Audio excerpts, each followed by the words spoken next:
JPMorgan Chase's announcement that it will deploy $50 billion of its own capital, alongside $15 billion from investors, into private credit, is a striking indicator of where the financial industry is headed. Once hesitant about direct lending after the regulatory crackdown that followed the 2008 financial crisis, major banks are now aggressively re-entering this space. The reasons are clear. Private credit has become one of the most profitable areas of finance, and banks can no longer afford to be mere intermediaries in a market dominated by private equity firms and specialized credit funds. However, this shift is not just a strategic move by one bank, it is part of a broader transformation in financial markets that carries both significant opportunities and considerable risks. The return of major banks to high-risk lending raises critical questions about financial stability, market competition, and the long-term impact on economic growth. Will this wave of private credit fuel innovation and economic expansion, or are we watching the early stages of a new credit bubble forming? The private credit boom and JPMorgan's $50 billion move. Private credit, the practice of making direct loans to companies outside of traditional public markets, has exploded in size over the past decade. The market has surged to nearly $2 trillion, driven by institutional investors seeking higher yields in businesses, preferring flexible financing options over traditional syndicated loans or bond issuances. JPMorgan's entry into this market in 2021 was initially cautious, but its recent decision to commit an additional $50 billion in balance sheet capital signals a shift in strategy. The bank has already deployed $10 billion across more than 100 transactions, targeting middle-market firms and private equity-backed companies that would have previously relied on traditional debt markets. Why is JPMorgan making this move now? One reason is that private credit has outperformed many traditional fixed-income investments, offering higher returns due to its illiquidity premium and strong borrower demand. Additionally, with corporate bond markets experiencing volatility due to rising interest rates and economic uncertainty, many firms are opting for private loans instead of issuing debt publicly. This trend is not limited to JPMorgan. Citigroup recently announced a $25 billion partnership with Apollo Global Management to expand its private credit lending. Wells Fargo has formed a joint venture with Centerbridge, while Goldman Sachs and Morgan Stanley are using their asset management divisions to capture a piece of the market. The message is clear: banks want back into private credit, and in a big way. JPMorgan's aggressive expansion into private credit sets a precedent that other banks, both major and regional, will have to respond to. Large banks, the competitive shift. The biggest players, Bank of America, Wells Fargo, Citi, Goldman Sachs, and Morgan Stanley, are already maneuvering to secure their positions. The traditional role of these banks in facilitating syndicated loans and bond issuances is being disrupted. Instead of merely acting as middlemen, they are now directly funding loans, hoping to capture the fees and interest margins that private equity firms and alternative asset managers have long monopolized. However, this strategy also comes with higher risk exposure. Unlike traditional syndicated loans, which distribute risk among multiple lenders, direct loans are often concentrated on a bank's balance sheet. If defaults rise, banks could find themselves in trouble.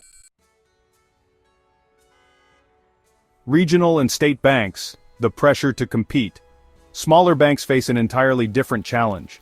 With major banks and private credit firms absorbing more of the corporate lending business, regional banks could find themselves squeezed out.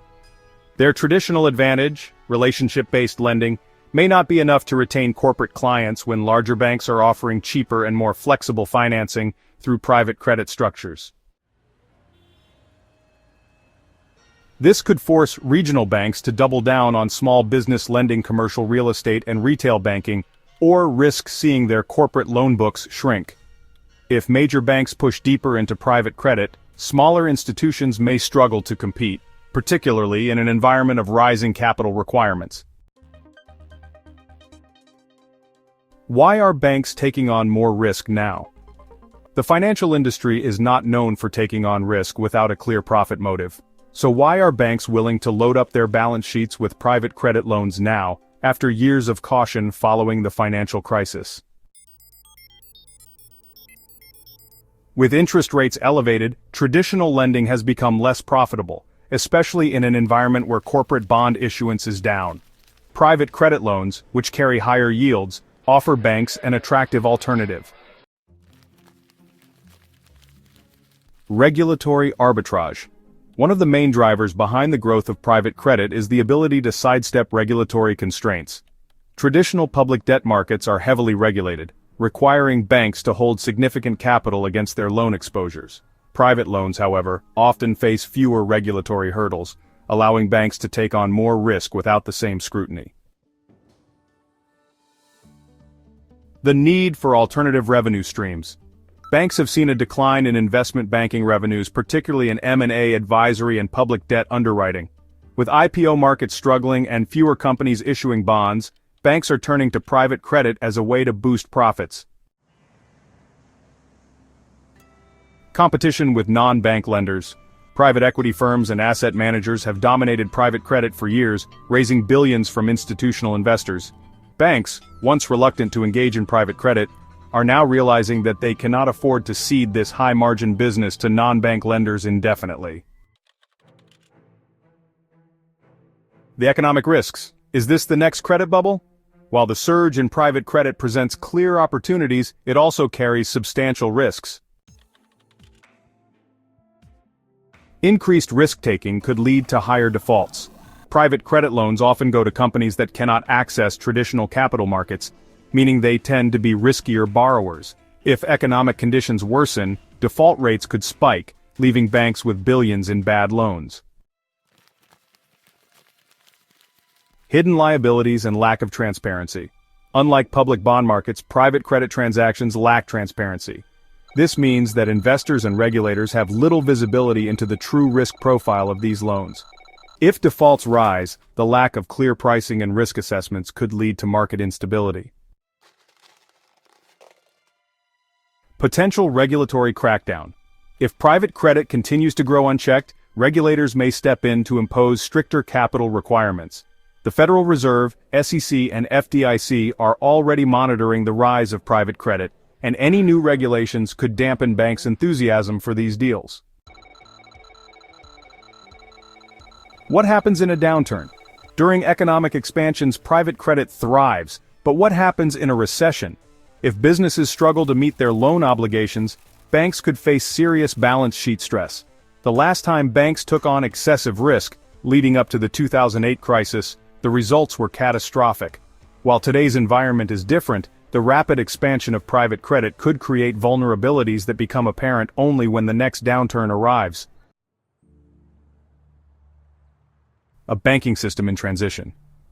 JPMorgan's $50 billion push into private credit is not just a corporate decision, it is a reflection of a broader shift in the financial system. As traditional lending models evolve, banks are taking on more risk in search of higher returns. This shift carries significant implications for financial stability.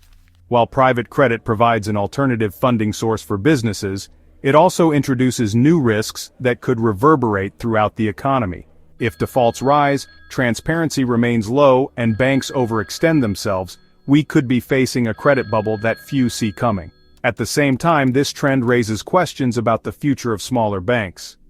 If major banks dominate private credit, regional and state banks may struggle to compete, leading to further consolidation in the financial sector. For now, the private credit boom appears unstoppable. But as history has shown, financial markets have a habit of underestimating risk, until it is too late.